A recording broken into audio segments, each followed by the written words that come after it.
that is where I am today. 50 is how do I make myself a maximum expression of life by working in tandem and in harmony with this land herself. How can I glow? How can I grow every day? By studying her ways. Because the more I study her ways, the ways of this land, the ways of this mother, I forget the ways of the empire that were imposed on me by its colonial teachings. Saludos and welcome to the Rematriating Borikén podcast, where we discuss the journey to the essence of these islands, this archipelago and her surrounding waters, the restoration of our essence before conquest and continued colonialism, the reclamation of our collective healing and liberation. I am Yasmín Hernández, creator of Cucubanación, artist, writer, activist, born and raised in Brooklyn, Rematriating Borikén. Hola gente, welcome to another episode of the Rematriating Borikén podcast. My apologies for skipping some moons here. I think a whole moon. I think I missed about a month, a whole moon cycle with posting. At the beginning of this year, 2025, I talked about there was a podcast episode called In Our Rhythm, algo así. And vuelvo y afirmo que, you know, if you check other episodes, like the hurricane episodes from last August, I think August had its own episode, September had its own episode in 2024, where I just talk about, listen, I'm not calling the shots this time of year, lo que es agosto y septiembre y los apagones y la tormenta y los sistemas, back to school y toda esa madre. I go with the flow. I do what I can. And in addition to all of that, this past week, I celebrated my 50th birthday, which is a whole other dimension. In all actuality, it's another day and another week. But because I am who I am very much about circles and cycles and rhythms, and 50 is a whole vibe. And certainly it is that vibe of I move to my own rhythm, my own beat, my own pulse. I ain't running for nobody. I am making sure the home front is good to go before I leave. I'm making sure, you know, that I'm good, that my children are good, that my creativity and work and flow are good. And certainly not feeling bound by any outside expectations and positions. Bad as it is that we have all this crazy shit happening in the world, that we have to live with so many atrocities being reported to us in real time or being hidden from us in real time, and having to seek the actual things and truths of what's going on in other parts of the world, even all around us. We've come to an ironic time in our life, which is a time of contrast. And so the thing that we most use to connect and to share information is run by the people that we're working against. And that's a very weird prospect to me. And it's gotten to the point that we're seeing this in all levels, all layers of society, where the freedoms that may have existed or may have been perceived become less and less and less and less and less and less each day. More and more and more apparent that all of these things are controlled, which I think they essentially always were, but in a nice undercover kind of way to convince people that they really were way more free than they actually were. And so these are things we've been aware of, but just standing back and watching how people respond to recognizing that what they thought was the freest country isn't, and also observing others who just are moving around oblivious to all of this and pretending that nothing has shifted. It's a weird fucking world that we're living in. And I am eternally grateful for coming into this lifetime with all these creative tools as my work, as my path, because son herramienta de desahogo, de despojo, and they're also tools towards keeping my sanity and having sovereignty over my work and myself and my thought process and my actions and all of that. So that's my long introduction to this episode and to the long gap in episodes that you may have observed on here. It's a meditation on turning 50. If it feels shocking that my children are teens, more shocking is that I too am growing with them. You know, we call it growth when we are younger, and then people like to call it aging after you hit a certain age, but I still call it growth. Everything that's living grows. And when you stop growing, you stop living.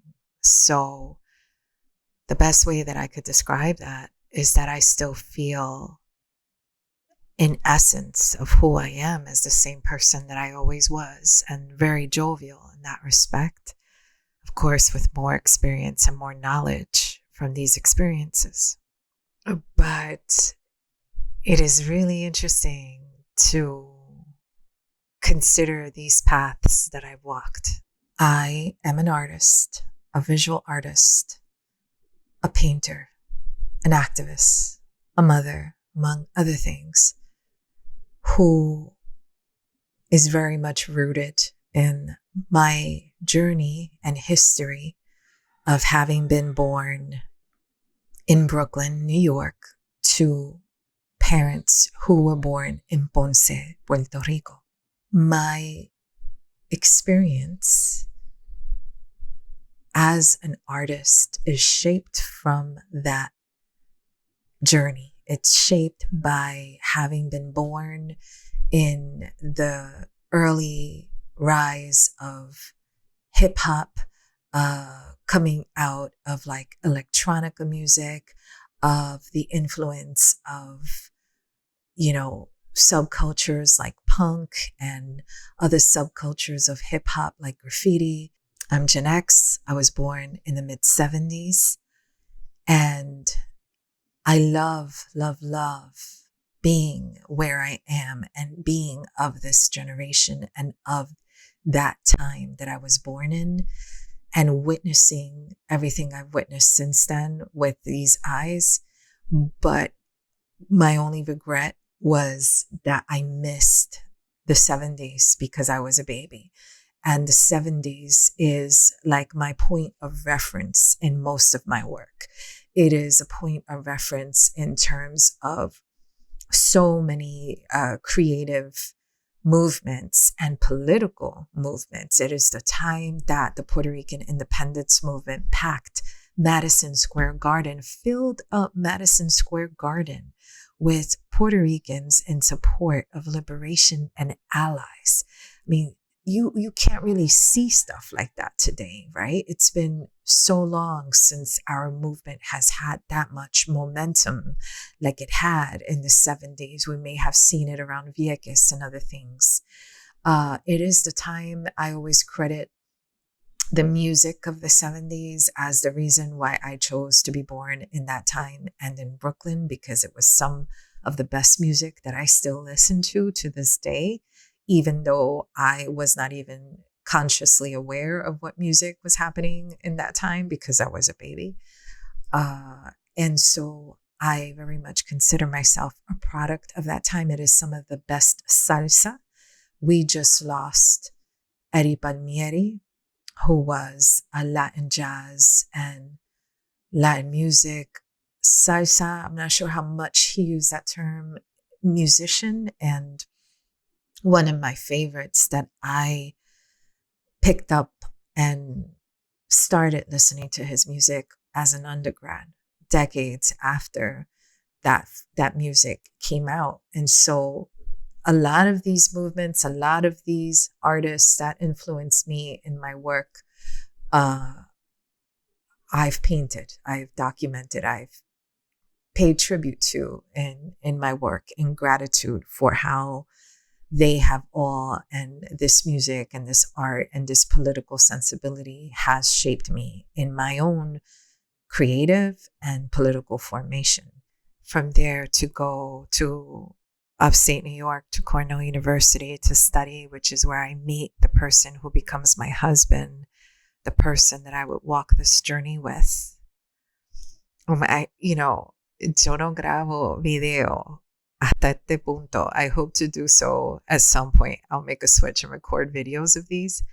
But the hilarious thing is that where I'm recording, like this year, my husband got me, we never do this. We decorate for all of us when it's our birthdays, that we wake up and the house is decorated. Like that doesn't have to be a party. We're going to decorate for ourselves. And we do that every year. That's our tradition. So my husband decorated the table and he had a helium balloon, which we never get helium balloons. So I am sitting here with the fan. It's been super hot, super hot. There was like a heat index map that was posted the other day, and Aguada was listed as like the hottest heat index in Puerto Rico. And that was at effing 124 degrees, okay? 124 degrees. Yo estoy aquí con el abanico, trying to keep whatever noise down. And this balloon is just like flapping in the wind of the fan. And so I realized that I'm recording this holding my balloon. So it doesn't matter how the hell old I am still like la nena sentada aquí with her balloon in her hand. That's hilarious. And it's even more, it's the image, it's the perfect image to go with this part of the story of having met my husband when I was 17, because I've been with this dude like longer than half my life.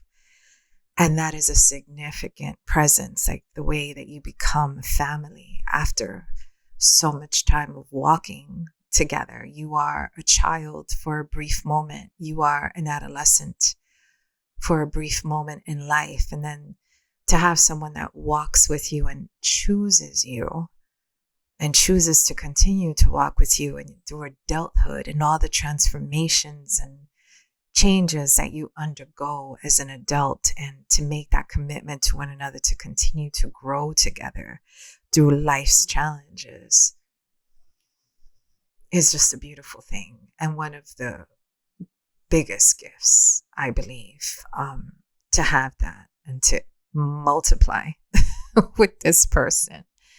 Coming from this experience of this Brooklyn, of this very Boricua Brooklyn, and making the commitment at just 17 when I left home to go study, to take that with me wherever I went. And having the opportunity to leave home and leave Brooklyn and have the effect of that be that separation, ese alejamiento, that sort of parting ways with everything that was comfortable and familiar to me, meant that I would appreciate it all the more, meant that I would treasure it all the more and seek it out all the more. So the way that my life has been sort of orchestrated in that way, that it would be in that way, so that as I studied art, then art did not become about just studying it. I had already been studying art at a specialized high school for 4 years. So art really became that avenue to study Puerto Rican history and to find that history of liberation struggle, right? So that some of my earliest classes were already reading the works of revolutionaries and political prisoners, and taking my father's oral history teachings and combining those with what I was learning in my classes from these incredible professors that I had but then also outside of those classes, making it a point to go to those libraries and look for information about my own history that was kept hidden from us. This desire to uncover that. There is where I start a lot of my political formation, just being away from home, participating in student activism, taking over the administrative building in the Daewoo takeover of 1993. And all of these things start to combine with my father's oral histories around Puerto Rican liberation and Puerto Rican history, like specifically focusing on African heritage and our indigenous heritage. And that is how all this combines with my studies and with my art, right? Studies, and that I had access to all these libraries and could do my own research around this history, this political and ancestral history, and then combine it with the art that I was making. The art became a document of what I was learning. It was how I took that information that I knew is inaccessible to everybody, straight up collaging a lot of the documents I would find at the Cornell libraries into my paintings so that I could take them back with me. And when I leave that campus, when I graduate, I moved to Philadelphia, and I precisely arrived in Philadelphia in 1997, a year before the centennial of the U.S. invasion of Puerto Rico, which then positions me to contemplate that centennial in where I ended up living, which was just blocks away from Independence Hall and blocks away, or walking distance to the Liberty Bell. And so I had already, as an undergrad, started this practice of subverting U.S. independence icons to talk about Puerto Rican liberation. And being in Philly just exploded that, right? Like it just was like, whoa, I had so much material to work from, not to mention that the work that I was doing was the Youth Artist Program Director, Taller Puertorriqueño, a cultural arts center, and was able to focus on these themes and this work every single day. It was my commitment that I wasn't going to work for the man, but that every job that I had would give me the opportunity to work for my people and work for this mission as a creative, as an artist, as a Puerto Rican woman in support of liberation, not just in Puerto Rico, but across the planet. So Philly also offers opportunities for liberation solidarities. It is where I learn about the MOVE organization. It is where I learn about other political prisoners besides our own. Mentira. It was at Cornell with a Tejano professor that I took a political prisoners writing class where we read different folks, including Mumia Abu Jamal. And so then living in Philadelphia, I got to understand more of his case and also the MOVE organization and the varied political prisoners, the MOVE 9, to come out of that movement, who were embodying their own liberation in various ways, like rejecting processed foods and practicing food sovereignty back in West Philly in the 1970s and 80s, and for their audacity to embody liberation in the way that they did, they were targeted by the police force under Frank Rizzo. And MOVE has in common something that has happened here in Puerto Rico, in Utuado, during the 1950 uprisings, which is these were times where the United States deployed bombs and dropped bombs on its own citizens. And so the MOVE bombing happened in May of 1985, much more recently than the Utuado bombings in 1950 that we saw here in Puerto Rico. In 1999, a month, not even a month, like probably 2 weeks, 3 weeks after more bombs were dropped in Vieques, a U.S. Navy pilot accidentally missed his target and dropped 2 500-pound bombs near the observation point where David Sanes Rodriguez, Vieques, was working as a civilian guard, killing him instantly. That was April 19, 1999. That is when I moved back to New York and then start participating in the Vieques struggle from New York with manifestations done at the UN. A few months later, 11 of our political prisoners are released. To talk about Rematriating Borikén, I got to go back to this and to what I come from, where I come from, and what has made me. From these struggles to these freedom fighters whose teachings were what shaped my trajectory. From learning about these folks, from my father who spoke to me about our political prisoners when I was in high school, and not even knowing that while I was in high school, I was studying with the son of one of our political prisoners, Alisama Escobar. I didn't learn that till 1998 at the Centennial, when I bumped into a fellow high school student who shared that information with me. Sometimes we learn about these histories and we think that they're back where they belong in the time that they happened, and we don't consider how close we are to them. And we may not realize that the person we're sitting next to is living history. In fact, we each, every one of us, is living history.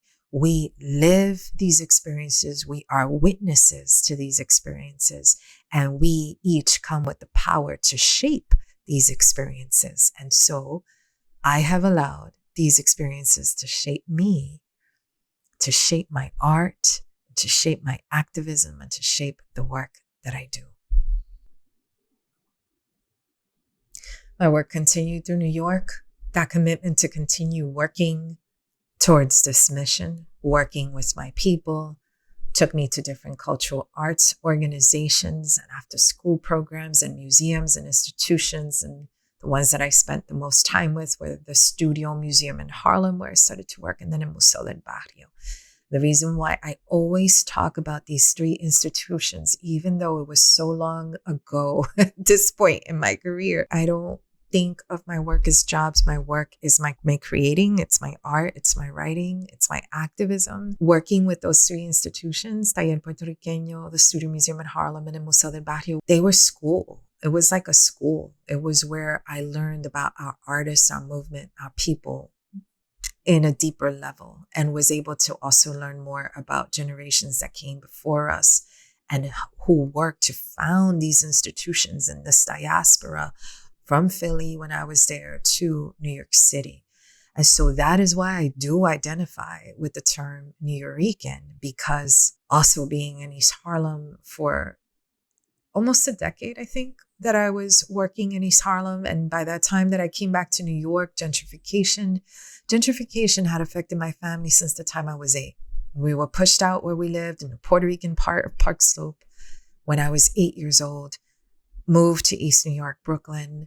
And from that point forward, when I left to go to college and then left to Philly, when it was time for me to come back, I never even could find the spot in Brooklyn. By that time, I had already met my life partner, which then he was from Queens, and we moved to Queens. We were able to find a spot in Queens. So even though I lived in Queens, which I knew very little about, I was spending most of my days in East Harlem. And so I could walk down the street in East Harlem and say hi to people and recognize people, and people would recognize me way more than in my own home community where I was living in Queens. And so when I think of the Nuyorican term, like people, there are 2 things that come to mind. People always think about the Nuyorican Poets Cafe, absolutely, down in the Lower East Side, in Loisaida. And I think about Taller Boricua and the folks who also founded El Museo del Barrio, because this is all part of that Nuyorican experience. We're talking a bunch of artists, activists, artivists doing this work to found these different institutions that become beacons, que son como que faro para nuestra experiencia en la diaspora, and also these models for institutions here, because there is a certain level of radicalism that resulted in the establishing of these institutions and also in their programming. And even though these institutions have shifted over time, they still serve as these models of these sort of grassroots initiatives that are born from people, born from the streets, born from these subcultures, and born from the tradition of preserving our culture, preserving our community, and remaining always politically active to shape our conditions that we live in present day and to shape the futures that we are building, visualizing, envisioning, building for ourselves.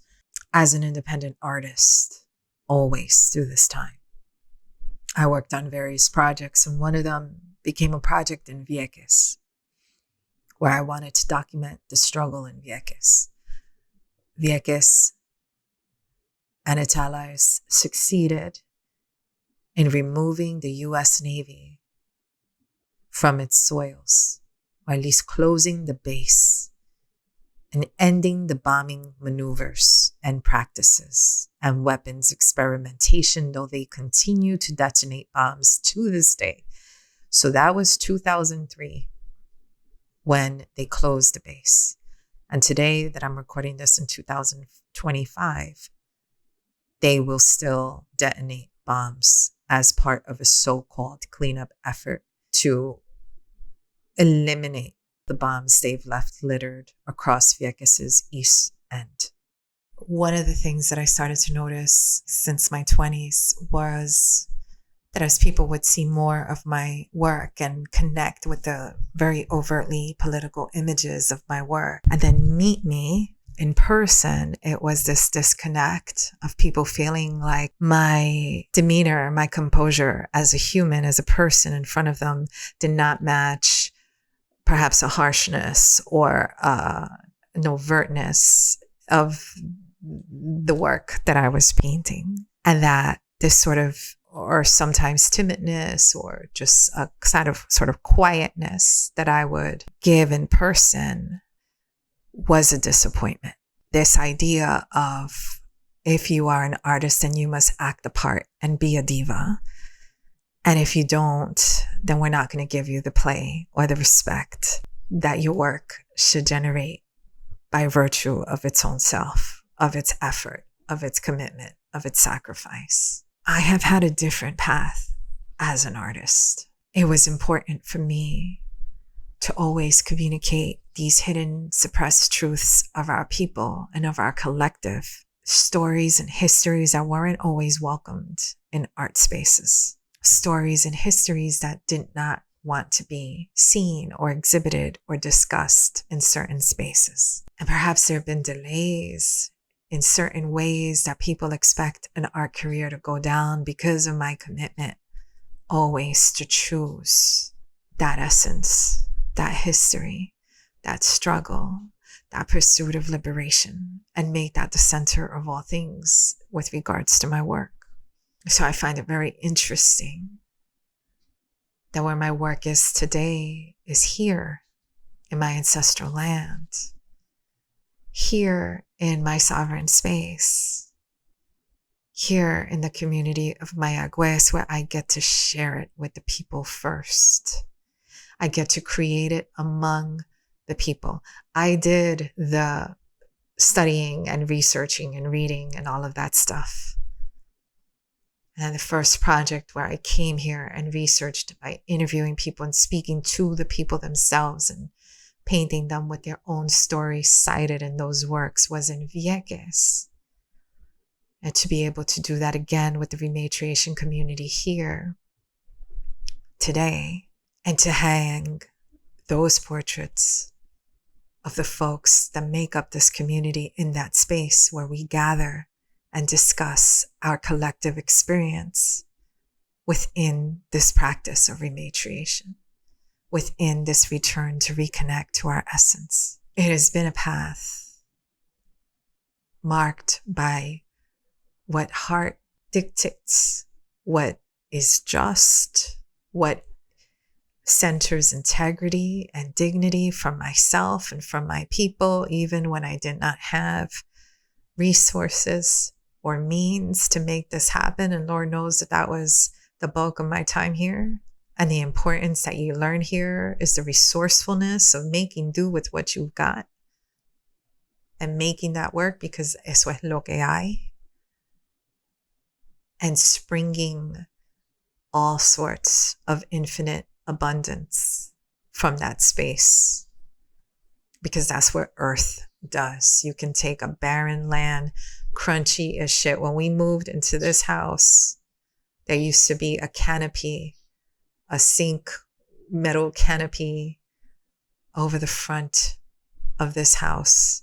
And the land there was crusty and rock hard and had nothing on it. And the municipio ordered for that canopy to be removed.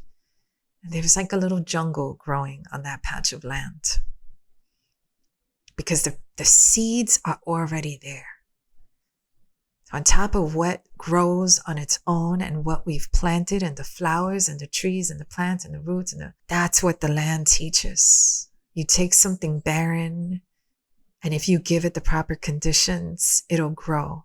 That's what the waters teach through darkness. You give them the proper conditions and it will glow. It will produce its own food. It will produce its own light. And that is where I am today. 50 is, how do I make myself a maximum expression of life by working in tandem and in harmony with this land herself, the master of growth and of the glow. How can I glow? How can I grow? Every day, by studying her ways. Because the more I study her ways, the ways of this land, the ways of this mother, I forget the ways of the empire that were imposed on me by its colonial teachings and education. And that's what I seek in life. And there's so many times that people will meet me and, yeah, you're from Brooklyn, you're this, you're that, you're, believe in liberation and all this stuff, and how, you're not angry enough, you're not loud enough, you're not mad enough. And my shit is, if I believe in liberation, then I strive right now, everybody has a different approach. And I did the angry and I did the loud. I did that. But I'm at a place where I think about, what is my natural state? What is my natural state? What is that state of homeostasis? I don't want to live like I'm under threat. I don't want to live in a state of constant flow of adrenaline, because that's the shit that fucks up your organs. And they know this. And it is why they mess with our services. It is why we don't have constant electricity. It is why we don't have constant running water. But that's not what the narrative used to be. The narrative used to be that Puerto Rico was the shining star of the Caribbean. And the reality that that we live collectively after I moved here, that is no longer the truth. And it's a matter of time, and now people are seeing it all across the states, of all the amenities and freedoms being taken away. Most of them didn't seem to exist in the first place. But if they keep us enough under a state of threat, and we synchronize to that, then we stay stressed, sick. We stay in survival mode, and survival mode makes it very difficult to connect intimately to our own selves and our own people and each other. It makes it very hard to nurture. It means that we are angry and yelling and snapping at each other. It means that we show up in extractive ways where we are looking to survive and expecting others to give us what we need and others to save us. And if they don't give us what we need, then we rage at them. And so at this state, I am practicing, I am searching actually, and learning so I can practice daily. What is a liberated state? What does that look like? For my nation, for my people, for my body. And am I to wait to be granted liberation? Because I ain't asking for that shit. I'm going to practice it every day. And part of the practice of it is to listen to my body and to connect to what is its natural state, not the state of threat imposed on me by an oppressive force. It is what is the dynamic I want to create in this sanctuary that I call home for my children, because do I want them to grow up with the same jacked nervous system that Boricuas have lived for generations, or do I want them to be able to know what freedom and safety and love feel like so that they could go out in search of it, so that they could recognize when someone throws anything different, so they can know what it feels like and know how to produce it so that they could keep replicating it in other spaces and not replicate the adrenaline, the harm, the fear, the survival mode, the desperation, the scarcity that the empire has taught us for centuries, that we have replicated for generations. These are my daily priorities at 50. This is what I have been building towards my whole life. Have I achieved this like liberated state and peace and all of this? Look around the world. If it doesn't exist for everybody, then it's impossible that it exists fully for ourselves. And with that said, all the more, all the stuff we're seeing coming out of Gaza, all the stuff I'm seeing going down with communities in the States of people being detained, and I gotta work harder on crafting what I am wanting right here and creating these alternate spaces for myself and my community to do the work that we must do to build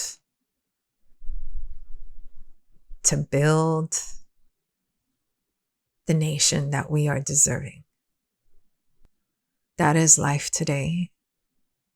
It is to be a maximum expression of life. It is to honor all the ancestors that we've lost to the illnesses that they were more susceptible and prone to because of these conditions that have been imposed on us. Same way that I have lost so many relatives to illness, I have lost so many relatives to violence, to racial violence, to drug violence, to poverty violence. And my job is not to replicate those cycles. My job is not to shorten my mission here by putting myself at risk as well. My mission must be longevity, because there's a lot of work to be done. And the longer I stay here, the more work I can do. And the more I take care of myself, the more efficient I could be with that work. It doesn't mean it comes out perfectly. It means that every day I'm trying, and again, I emphasize and reiterate, I'm not aging, but I am growing, as we all do till our last day.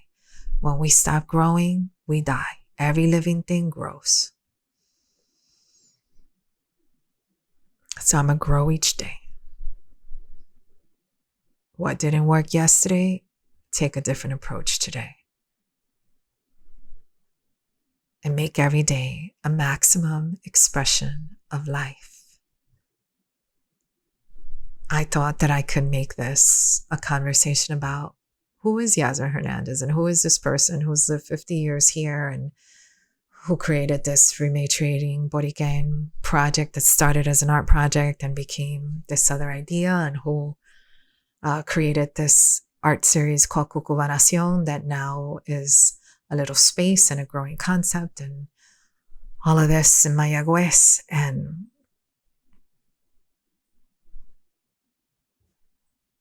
to talk about this person is to talk about a nation, a people, a history, ancestors. It's to talk about liberation. It's to talk about rematriation. It's to talk about the land. It's to talk about the water. Because there's never anything separate. It's to talk about Gaza. It's to talk about Mexico and all the people self-deporting and rematriating in that respect. Because I am, and for me to be, I am all of them. I am all of these. And that is life at 50. As I record this, I think of all the variables that there are.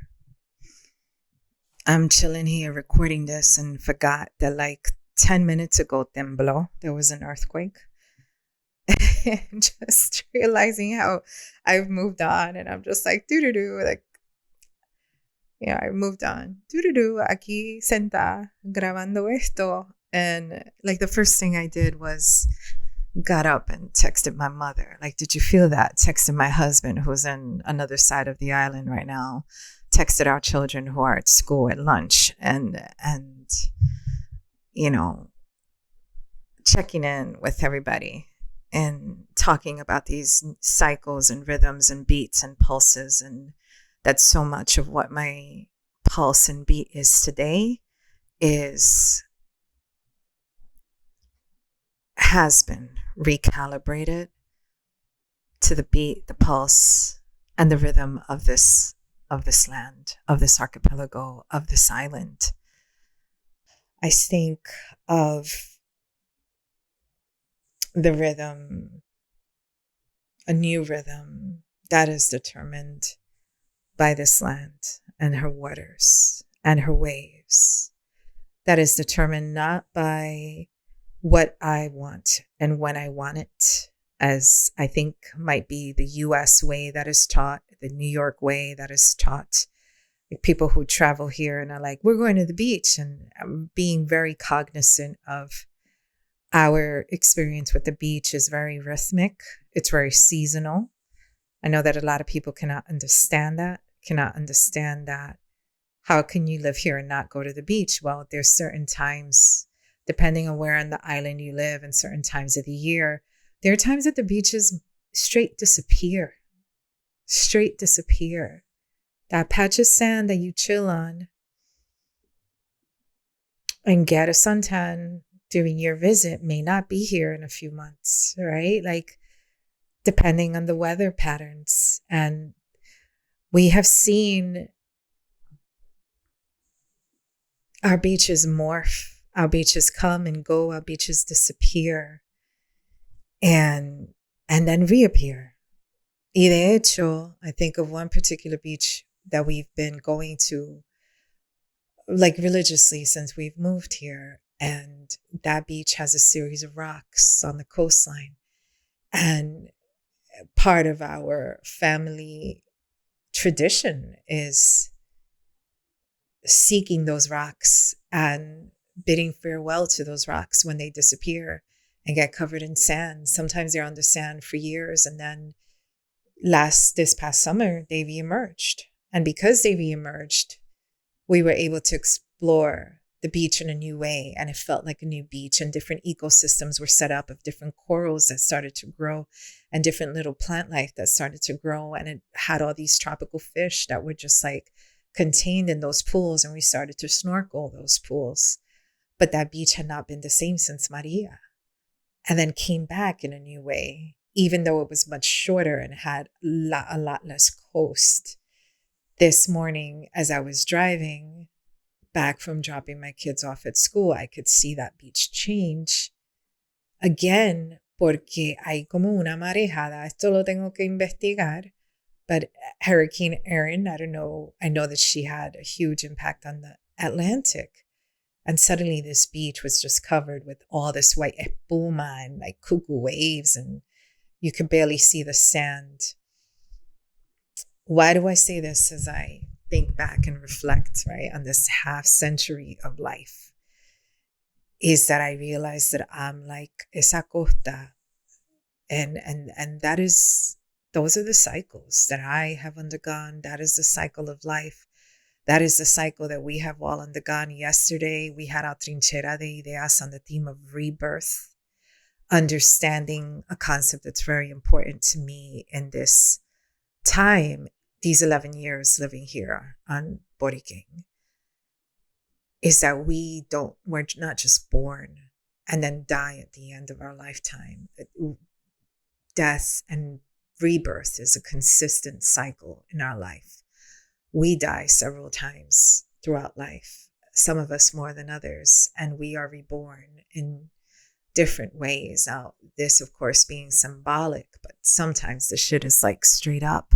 People who have near-death experiences, people who have suffered really brutal situations, like whether it be almost dying from an illness or a health situation or an accident and being given a second chance, or bouncing back after some sort of extended, say, psychotic episode, or any number of things that you hear people go through and come back with all this new insight and this new approach as to how they're going to live life. One of the things that I talked about with this event last night, and that really inspired the event last night, is the fact that I made it to 50. But a lot of my loved ones didn't. My brother didn't make it to 50. My brother-in-law didn't make it to 50. Countless cousins of mine did not make it to 50 years old. And so where it started to feel weird sharing my age as I got closer to 50. And there was a moment where I was like, I'm not going to share my age anymore. That's my business. And it wasn't a shame. It was just like a come back and forth about what I want to share and what I want to be private about. But now at 50, I don't feel like I'm 50. It's just bugged as hell. I feel like the same energetic, artist, curious, big mouth person that I've always been. Y no me siento que eso haya cambiado, que tengo que actuarme de cierta manera porque llegué al quinto piso. I don't feel that. But what I do feel, and what I don't want to hold back on, is the privilege and the honor of arriving at an age that many of my relatives have not arrived at. And recognizing because of that I'm going to live the hell out of this time. That I'm going to live life to its fullest.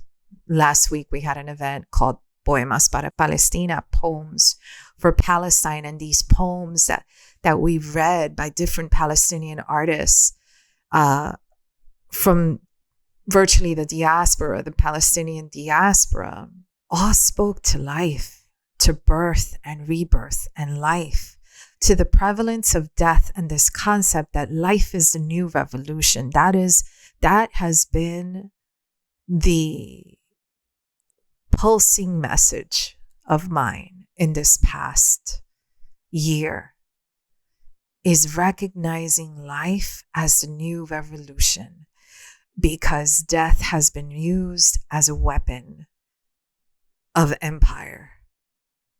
And it's either we'll kill you or we will keep you as zombies, as the living dead, by scaring the shit out of you, by threatening you with everything.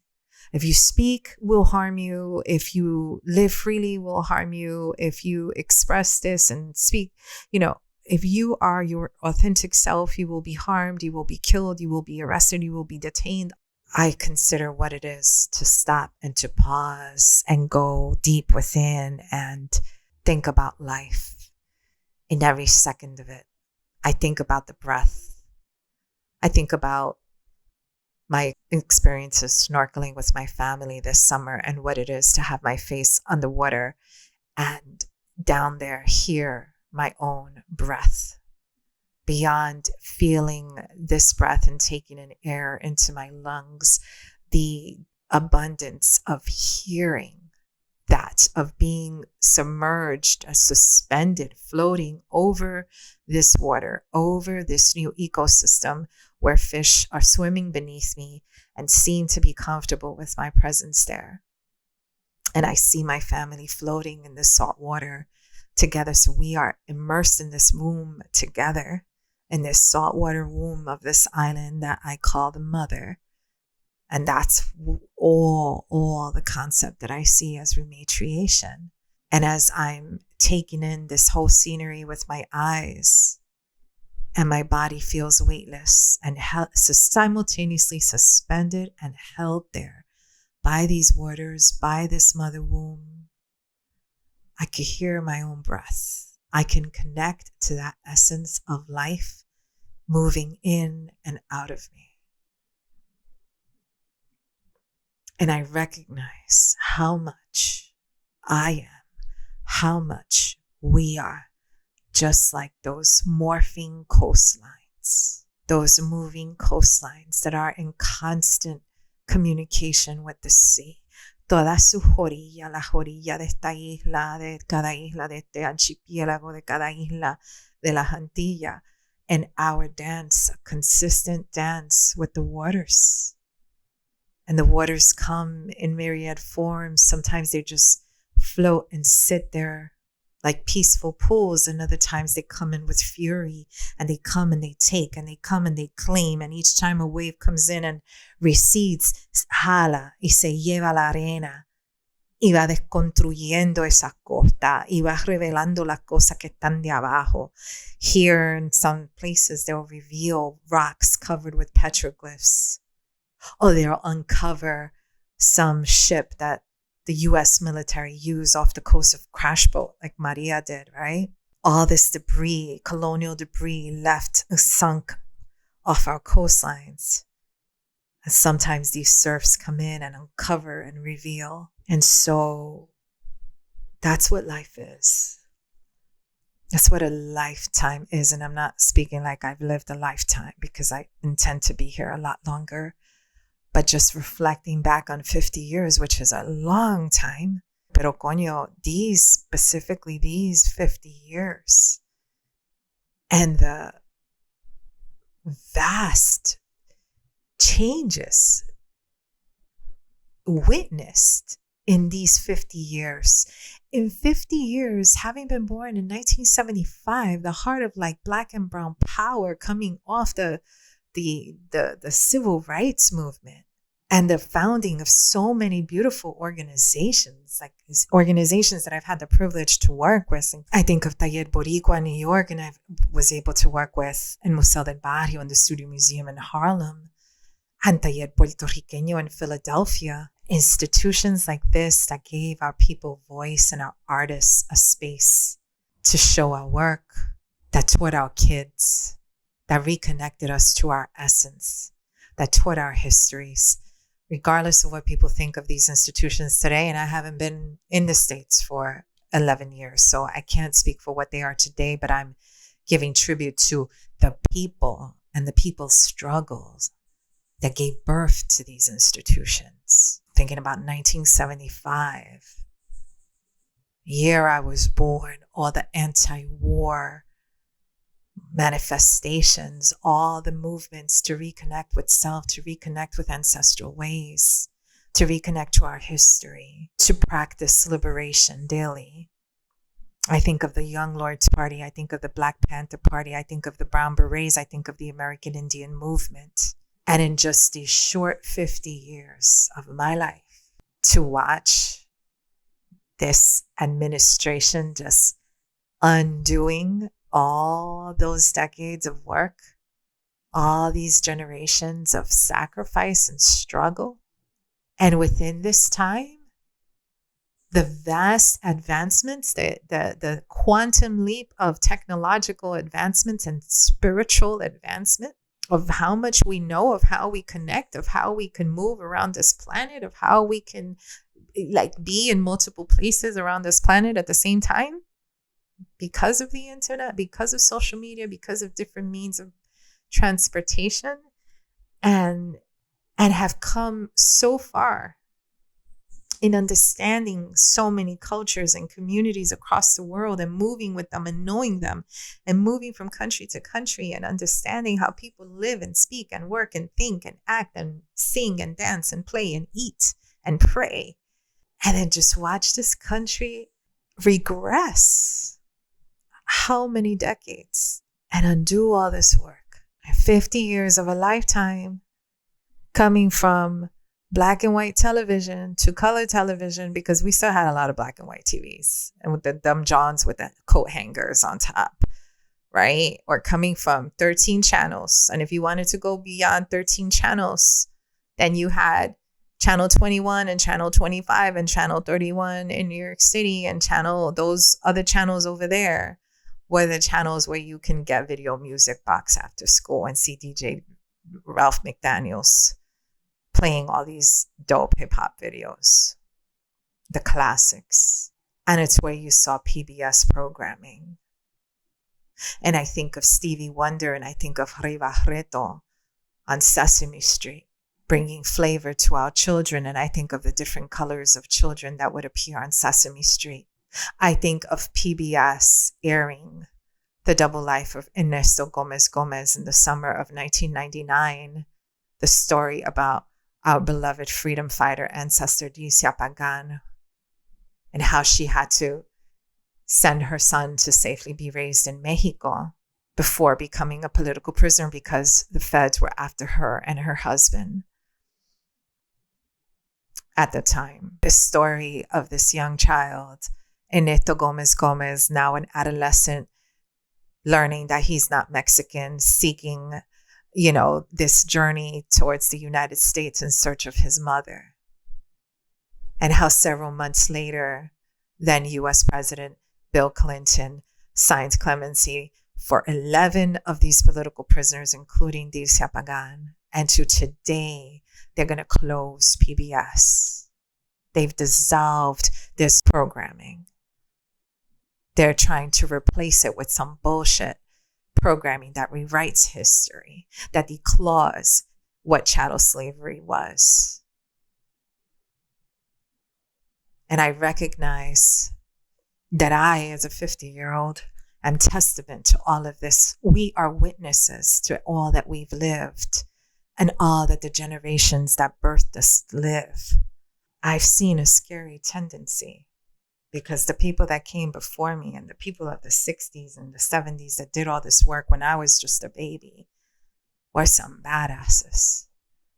That if it wasn't for them, we wouldn't have half the rights and privileges that we've enjoyed throughout our lives. That if it wasn't for the Black Panther Party, we wouldn't have had these free lunch programs and these breakfast programs at school. And I've seen this terrible tendency that whereas my generation looked at our elders and the generation before us as being the badass visionaries that they were, who busted down doors and took what they knew was our birthright and made liberation practice a model that we could follow. I've seen so many people that because they have access to all this information through the internet, see and meet people that are older than them, that have been doing shit for so much longer and don't even give a fuck to know who those people are and what they do. People who walk around thinking that they've discovered stuff for the first time, that they don't need any direction from anybody, or they don't need to look to what other people do because they already know. Thanks to the internet and Google Translate and Google Maps and Google whatever, they already know. Google who be funding the genocide. And the thing is that I've never thought, oh, hey, y'all need to go praising everybody. And it ain't even about that. It ain't about you. Ain't nobody asking anybody to praise anybody. But when we get to a place that we lose curiosity and humanity, that we no longer care to meet people and say, hey, so where are you from? And just, what are you doing here? What moves you and what drives you? What's your path? What is the path that you're walking? A querer conocerse. Oh my God, so you've done it. Oh, like get to know that person's heart and spirit. The new introduction is, you probably follow me on Instagram. You must know who I am because of this. Not everybody builds their community off of social media. In 50 years of my lifetime, there has been a whole demise of humanity, of community that we must get back. The one thing that we have based community and movement work on is being overrun and overtaken by AI. And if we're no longer willing to go door to door and street to street and face to face and handshake to handshake and hug to hug, because can't even give hugs anymore. Can't even give hugs anymore. Too many people don't want to be touched. And this is nothing against people who have sensorial issues and need to move and be guided gently into that place. But if we lack spaces for community to build, where we can achieve that closeness and warmth, what does it mean when our spaces get progressively colder and progressively distanced? It is hard for me to talk about myself and my life without contextualizing the collective. I see myself within the collective. Personal power. Colonialism rendered us powerless, condemned us to perpetual infancy. The goddess womb called us back to gestate, decolonize. We professed our love for her, proclaimed her as savior. Are we warrior enough to let her love us back? To crack us open till our authentic selves burst in yellow, resplendent rays radiating from our solar plexus. Her lessons will break you, lift and expand you. She will lay you out, dangle you by one foot upside down, spank your bottom to the tune of your colonial clutter clattering to the ground. Flee right now if you can't hold it down, or just float broken, lifeless in her darkness. Her liberation lessons will rotate you in her womb, crown down towards the light. Liberation practice is unlearning all their programming. It is finding your personal power, freeing your colonized self, implanted in the motherland womb. Gestate anew, learn anew, toss what doesn't serve you, burn the master's tools. Thank you for listening on this Black Moon. Blue moon is the second full moon in a month. Black moon is the second new moon in 1 month. Now is the perfect time to shed whatever's holding you back, whatever you need to let go of to embrace that rebirth. You can tune into future episodes every new and full moon when I post them. For more information about the project, you can visit Rematriating Borikén.com. That's Rematriating with an M and Boriken with K-E-N. And Rematriating Borikén is also on Instagram and Facebook. So you can follow us there. If you like this, please give a like and a share. If you want updates for future posts, subscribe to this channel on YouTube. And thank you again so much for listening. In light always. This is Yasmin.